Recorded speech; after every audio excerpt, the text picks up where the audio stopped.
Hi అండి, welcome back to my channel. ఈరోజు వీడియోలో మనము బుట్ట హ్యాండ్ కటింగ్ స్టిచ్చింగ్ ఈ ఒక్క వీడియోలో చూద్దామండి. సో చాలా సింపుల్గా ఎవరికైనా సరే అర్థమవుతుంది. ఈ వీడియో చూశాక మీరు ఇంకొక వీడియో చూడాల్సిన పని ఏం లేదు, అంత సింపుల్గా అయితే చెప్తాను.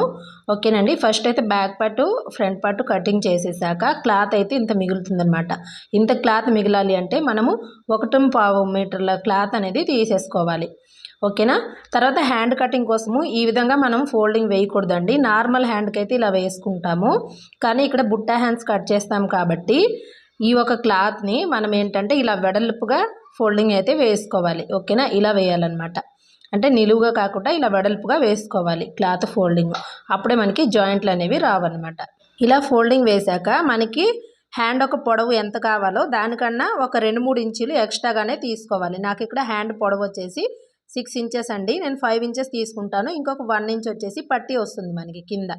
ఓకేనా. దానికి తగ్గట్టుగా ఇంకొక 2-3 ఇంచులు ఎక్స్ట్రాగానే మనకి ఈ హ్యాండ్ పొడవు కోసము ఈ క్లాత్ అనేది తీసుకోవాలి. లైనింగ్ క్లాత్ కింద వైపున ఒక 1/2 ఇంచ్ మార్జిన్ అయితే వేసుకోవాలండి. ఫస్ట్ ఈ విధంగా హెచ్చు తక్కువలు ఏమైనా ఉంటే ఒక లైన్ మార్కింగ్ అయితే వేసుకోవాలి. తర్వాత ఇంకొక 1/2 ఇంచ్కి మార్కింగ్ వేసుకోవాలి. ఇప్పుడు మనకి బ్లౌజ్ ఒక హ్యాండ్ పొడవు అనమాట. పొడవు ఎంత కావాలని అనుకుంటామో అంత పొడవునైతే ఇప్పుడు మార్కింగ్ చేయాలండి. హ్యాండ్ పొడవు 5 ఇంచెస్, దాంట్లో ఇంకొక 1/2 ఇంచు ఖర్చు కోసం పైకి. ఓకేనా. 5.5 దగ్గరికి ఇలా మార్కింగ్ అయితే వేసుకోవాలి. ఇలా స్ట్రైట్గా మార్కింగ్ వేసేసేయండి. ఇలా వేసేసాక ఇప్పుడు ఏంటంటే మనకి బుట్ట హ్యాండ్స్ కోసము వెడల్పు అనేది ఎంత తీసుకోవాలంటే ఇక్కడ 5.5 లేదా 5 ఇంచీలు 4.5 కూడా తీసుకోవచ్చు. మీకు బుట్ట ఎక్కువ కావాలనుకుంటే ఎక్కువ తీసుకోవచ్చు. ఇక్కడ నేను 4.5 ఇంచు వెడల్పుతో అయితే ఇలా బాక్స్ షేప్ లాగా ఇలా డ్రా చేసేసుకోవాలి. ఓకేనా. ఇలా చేసుకున్నాక మనకి ఈ బాక్స్తో మళ్ళీ సంబంధం ఏమి ఉండదండి. మనము ఇక్కడ నుంచి చూడండి, ఇక్కడ కొంచెం పొడిగించుకోండి మార్కింగ్ని, ఎందుకంటే మళ్ళీ ఇక్కడ నుంచే స్టార్ట్ అవుతుంది మనకి హ్యాండ్ ఒక మార్కింగ్ అనేది. తర్వాత మీ దగ్గర కొలత బ్లౌజ్ ఉంటే కొలత బ్లౌజ్ అయితే తీసేసుకొని నార్మల్గా మనం ఎలా అయితే హ్యాండ్ కటింగ్ చేసినప్పుడు మనం కొలుచుకుంటామో అలాగే ఇప్పుడు మనం వేసిన ఈ మార్కింగ్ దగ్గర నుంచి చూడండి, ఇక్కడ నుంచి హ్యాండ్ ఒక లూజ్ని ఇలా మార్కింగ్ వేసుకోండి. ఓకేనా. హ్యాండ్ లూజ్ మార్కింగ్ వేశాక మళ్ళీ 2 ఇంచులు ఖర్చుల కోసము ఎప్పట్లాగానే వేసేసుకోవాలి.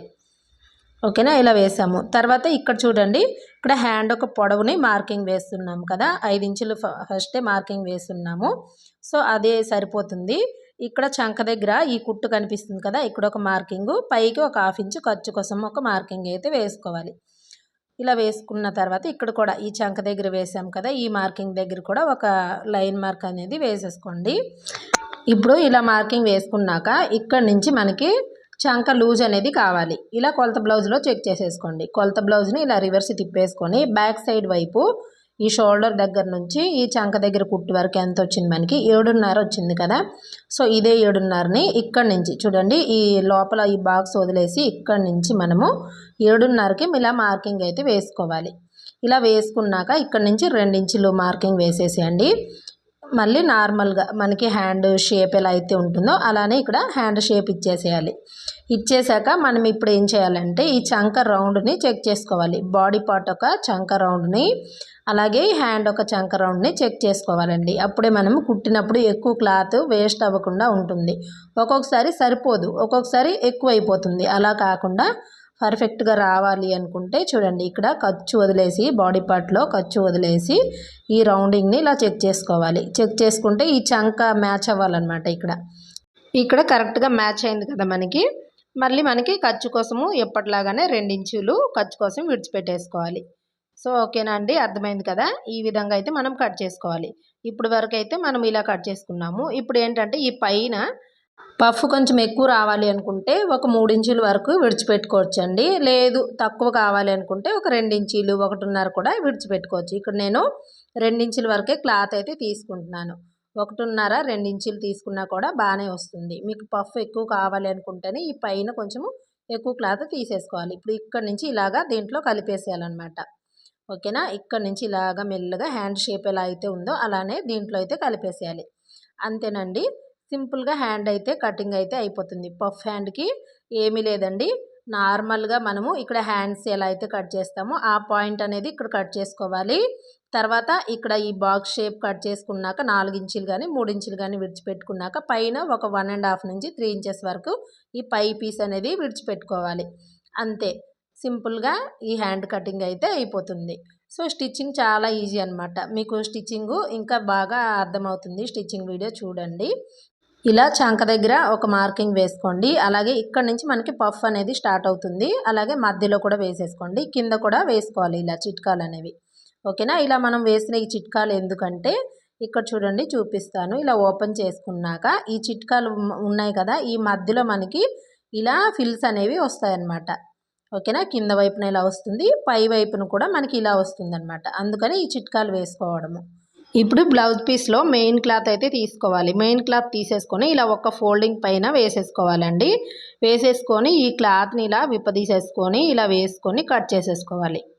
మనకి ఇక్కడ సరిపోదన్నమాట, ఎంతైనా సరే జాయింట్ వస్తుంది. మనకి లైనింగ్ అయితే మనం ఎక్కువ తీసుకుంటాము, కానీ మెయిన్ క్లాత్ అయితే అలా రాదు కదా. బ్లౌజ్ ఎంతైతే ఉంటుందో పీసు ఒక 1 మీటర్ ఉందనుకోండి, అంతే ఉంటుంది. ఎక్కువ తీసేస్తే శారీలోంచి సరిపోదు. అందుకని ఈ చివర మనకి కొంచెం జాయింట్ పడుతుంది అనమాట మెయిన్ క్లాత్లో. ఓకేనా. సో ఇక్కడ చూడండి నేను 2 పీసులు అయితే కట్ చేసేసాను ఇలాగా. ఇప్పుడు స్టిచ్చింగ్ చూద్దాం. ఇక్కడ చూడండి పీస్ అయితే నేను కట్ చేశాను కదా. మళ్ళీ ఈ రెడ్ కలర్ పీస్ కూడా ఒక 4 ఇంచుల వరకు కానీ ఒక 5 ఇంచుల వరకు కట్ చేసి పెట్టేసుకోండి. బార్డర్ వస్తుంది కదా మనకి 1 ఇంచ్, దానికోసము. ఇప్పుడైతే చూడండి నేను ఒక హ్యాండ్ ఫస్ట్ కుట్టి చూపిస్తాను మీకు. ఇలా మొత్తం పీసులన్నీ విడదీసేసుకోండి. ఫస్ట్ ఏం చేస్తారంటే మెయిన్ క్లాత్కి మనకి ఆ చివర ఈ చివర జాయింట్ పడుతుంది కదా, దానికోసము ఇలా చిన్న చిన్న పీసులు అయితే తీసేసుకోవాలి. చూడండి 4 పీసులు తీసుకున్నాను కదా, ఒక హ్యాండ్కి 2 జాయింట్లు వస్తుందండి. ఇటు సైడ్ ఒకటి అటు సైడ్ ఒకటి ఇలా జాయింట్ వేసుకోవాలి. ఇలా జాయింట్ వేసినప్పుడు కూడా మీరు చూడండి రైట్ సైడ్ 2 కూడా ఇలా ఎదురెదురుగా పెట్టేసుకొని జాయింట్ వేసుకోవాలి. మళ్ళీ దీనిపైన ఇంకొక స్టిచ్ వేసుకోండి. ఇంకో చివర కూడా సేమ్ అలాగే జాయింట్ వేసుకోవాలి. రెండో చివర కూడా జాయింట్ వేసుకున్నాము. ఇప్పుడు ఏంటంటే lining cloth main cloth joint వేసే ముందు ఇక్కడ చూడండి ఇది రివర్స్ తిప్పేసుకోండి. మెయిన్ క్లాత్కి జాయింట్ ఉంది కదా, అది వచ్చేసి మనకి లోపల ఉండిపోవాలన్నమాట. దానిపైన లైనింగ్ని పెట్టేసుకొని చుట్టూ కూడా కుట్టు వేసుకోవాలి. అంటే లైనింగు మెయిన్ క్లాత్ మొత్తం కూడా ఇలా చుట్టూ కుట్టు అయితే వేసేసుకోవాలి. మీరు ఇలా కుట్టుకున్నా సరిపోతుంది, లేదు అంటే గమ్తో జాయింట్ చేసుకున్నా సరిపోతుందండి. నేనైతే కుట్టేస్తున్నాను. సో వీడియో నచ్చితే మాత్రం తప్పకుండా లైక్ చేయండి. కొత్తవారైతే మన ఛానల్ని సబ్స్క్రైబ్ కూడా చేసుకోండి. ఇలా కుట్టేశాక ఇక్కడ చూడండి ఇక్కడ చిట్కా కనిపిస్తుంది ఈ 2 చోట్ల. ఈ ఫస్ట్ చిట్కా దగ్గర నుంచి స్టార్ట్ చేసేసుకోవాలండి. ఇలా ఫిల్స్ చిన్న చిన్నగా పెట్టేసుకోవాలి. అయితే మొత్తం ఫిల్స్ కూడా ఒకే లెవెల్లో ఇలా పెట్టేసుకుంటూ రండి. చూడండి మెల్లగానే చూపిస్తున్నాను మీకు. ఈ విధంగా మనము ఫస్ట్ చిట్కా దగ్గర నుంచి రెండో చిట్కా వరకు కూడా ఇలా ఫిల్స్ అనేవి పెట్టేసుకోవాలి. ఇక్కడ వరకు చూసారా, ఇక్కడ కనిపిస్తుంది కదా, ఇక్కడ వరకు ఇలా పెట్టుకోవాలి. మనము ఎక్స్ట్రాగా బాక్స్ షేప్ డ్రా చేసుకున్నాం కదా, 4.5 ఇంచు వదిలిపెట్టుకున్నాము క్లాత్ ఈ ఫిల్స్ కోసం అనమాట. ఇలా ఫిల్స్ పెట్టేశాక మళ్ళీ ఒకసారి హ్యాండ్ లూజ్ అనేది చెక్ చేసుకోండి. హ్యాండ్ లూజ్ కొంచెం ఎక్కువ వచ్చింది కదా మనకి, క్లాత్ కొంచెం ఎక్కువ మిగిలిందంటే మళ్ళీ ఇటు నుంచి ఒక ఫిల్స్ పెట్టేసుకోవాలండి. మళ్ళీ ఆ చివర ఒక పెట్టాం కదా, మళ్ళీ ఈ చివర ఇంకొక ఫిల్స్ అనేది ఇలా పెట్టేసుకోవాలి. ఒకే వైపుకి 2 ఫిల్స్ అనేది పెట్టకూడదు. ఓకే, ఇలా అయిపోయింది కదా. దీన్ని ఫిల్స్ పెట్టాం కదా, ఇప్పుడు అటువైపు నుంచి పెట్టిన ఫిల్స్ ఈ పైన మనం ఫిల్స్ పెట్టేసరికి రివర్స్లో పెట్టాలన్నమాట. అంటే మనం కింద పెట్టే ఫిల్స్కి ఆపోజిట్లో ఈ ఫిల్స్ అనేవి ఇలా పెట్టుకుంటూ రావాలి. ఓకేనా అండి, అర్థమవుతుంది కదా మీకు.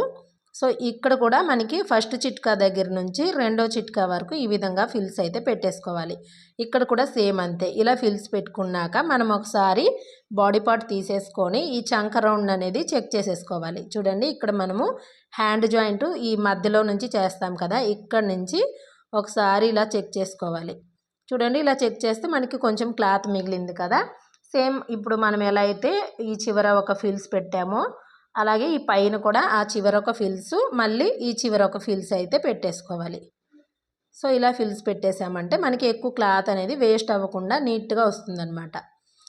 సో ఇప్పటి వరకు అయితే ఫిల్స్ పెట్టేసుకున్నాము. ఇప్పుడు కింద బార్డర్ వేయాలి కదా, ఈ బార్డర్ కోసము ఇలా క్లాత్ని అయితే తీసేసుకోండి. నేనైతే ఒక 5 ఇంచెస్ వరకు తీసాను కదా, ఇప్పుడు నాకైతే ఒక 4 ఇంచెస్ అలా సరిపోతుంది. ఓకేనా, కొంచెం క్లాత్ నేను కట్ చేసేస్తున్నాను. 1 ఇంచ్ బార్డర్ కావాలి అనుకుంటే మనకి 3 ఇంచెస్ నుంచి 4 ఇంచెస్ వరకు క్లాత్ అయితే సరిపోతుందండి. అంటే ఈ క్లాత్ ఒక వెడల్పు, పొడవు అయితే మనకి హ్యాండ్ లూజ్ ఎంత అయితే ఉందో అంత పొడవు అయితే తీసుకోవాలి. ఓకేనా. తర్వాత ఈ మధ్యలో ఇలా ఫోల్డింగ్ చేసేసుకొని ఇక్కడ ఒక చిట్కా వేసేసుకోండి. ఇలా వేసుకున్నాక హ్యాండ్ని కూడా ఇలా ఫోల్డింగ్ చేసి చిట్కా అయితే వేసుకోవాలి. ఇక్కడ రైట్ సైడ్ పైకి పెట్టేసుకోండి ఈ బార్డర్ని. చూడండి ఇది కూడా మనం ఇలా ఫోల్డింగ్ చేసి ఇక్కడ ఒక చిట్కా వేసుకొని మనకి ఈ బార్డర్ ఒక చిట్కా, ఈ హ్యాండ్ ఒక చిట్కా మధ్యలో పెట్టేసుకొని ఇప్పుడు ఈ పై నుంచి ఇలా స్టిచ్ వేసుకోవాలి. ఇక్కడ చూడండి మనం ఆల్రెడీ ఫిల్స్ పెట్టినప్పుడు వేసున్నాం కదా కుట్లు, ఆ కుట్టు పైనే మనం కుట్టు అనేది వేసుకుంటూ రావాలి ఒక 1/2 ఇంచ్ మార్జిన్తో. ఓకేనా. సో ఇలా మనం జాయింట్ చేసేసాం కదా. మళ్ళీ ఈ లోపల క్లాత్ అనేది ఇలా బయటకు తీసేసుకొని ఇక్కడ మీరు ఏంటంటే మనం ఎక్స్ట్రా క్లాత్ ఉంది అంటే కట్ చేసుకోవచ్చు. లేదు అంటే కొంచెం స్టిప్పుగా కావాలి అనుకుంటే 4 ఇంచెస్ నేను తీసుకున్నాను కాబట్టి క్లాత్ ఒక వెడల్పు, నాకు కట్ చేయాల్సిన పని ఏం లేదు. ఎందుకంటే లోపలికి నేను క్లాత్ని అనేది ఫోల్డింగ్ చేసి కుట్టేసామంటే మనకి స్టిప్గా ఉంటుందన్నమాట. ఇక్కడ మనము ఈ బార్డర్ దగ్గర కొంచెం క్యాన్వాస్ కూడా వేసి ఇలా బార్డర్ వేసుకున్నామంటే ఇంకా స్టిప్గా ఉంటుందండి. సో నేను క్లాత్ అయితే ఎక్స్ట్రాగానే తీసుకున్నాను. అలాగే లోపలికి కొంచెము మనము ఫిల్స్ పెట్టాము కదా హ్యాండ్కి, అవి ఉంటాయి కాబట్టి స్టిప్గానే ఉంటుందండి. అందుకనే నేనైతే క్యాన్వాస్ ఏమీ యూజ్ చేయలేదు. ఇక్కడ మీకు బార్డర్ ఎంత కావాలి అంటే అంత అయితే అడ్జస్ట్ చేసుకొని ఈ విధంగా ఫోల్డింగ్ వేసి కుట్టు అయితే వేసుకోవచ్చు. చూసారా, ఇలా మనం బార్డర్ని అయితే రెడీ చేసుకోవాలి. లోపల వైపు కూడా ఫినిషింగ్ చాలా బాగుంటుంది ఈ విధంగా కుట్టుకున్నామంటే. సో ఇప్పుడైతే బ్లౌజ్ అయితే తీసేసుకోండి. ఇక్కడ షోల్డర్ మధ్యలోంచి ఈ విధంగా మనం ఇక్కడ చిట్కా వేస్తున్నాం కదా, ఈ షోల్డర్ పైన ఇలా పెట్టేసుకొని హ్యాండ్ జాయింట్ అయితే చేసుకోవాలి. ఎప్పుడు కూడా మనకి షోల్డరు ముందుకు జారిపోకుండా ఉండాలి అనుకుంటే హ్యాండ్ వచ్చేసి ఇలా షోల్డర్ మధ్యలోంచి జాయింట్ వేసుకోవాలండి. మళ్ళీ రెండో వైపు కూడా ఇలా జాయింట్ వేసుకున్నాక 2 కుట్లు అయితే వేసుకోవాలి ఖచ్చితంగా. 2 కుట్లు అయితే వేసేసుకోవాలి. చూడండి ఇక్కడ మనకి క్లాత్ ఏమీ ఎక్కువగా మిగలదనమాట. ముందే మనము చెక్ చేసుకున్నాం కదా, ఇలా ఏమైనా ఒక 1/2 ఇంచ్, ఒక 1/4 ఇంచ్ అలా ఎక్స్ట్రాగా ఏది వచ్చినా సరే బాడీ పార్ట్ కానీ హ్యాండ్స్ కానీ వచ్చినా అలా సైజ్గా కట్ చేసేసుకోవాలి. సో అంతేనండి, హ్యాండ్ అయితే ఎక్కించేసాము. తర్వాత సైడ్ జాయింట్ అయితే మనం చేసేసుకోవాలి. 2 ఇంచులు ఖర్చు విడిచిపెట్టుకున్నాం కదా, అదే 2 ఇంచుల మార్జిన్తో ఇలా సైడ్ జాయింట్ చేసేసుకుంటే సరిపోతుంది. ఈజీగా మనకి బుట్ట హ్యాండ్స్ అయితే రెడీ అయిపోయిందండి. వీడియో నచ్చితే తప్పకుండా లైక్ చేయండి. కొత్తవారైతే మన ఛానల్ని సబ్స్క్రైబ్ చేసి నన్ను కొంచెం సపోర్ట్ చేయండి. Thank you for watching.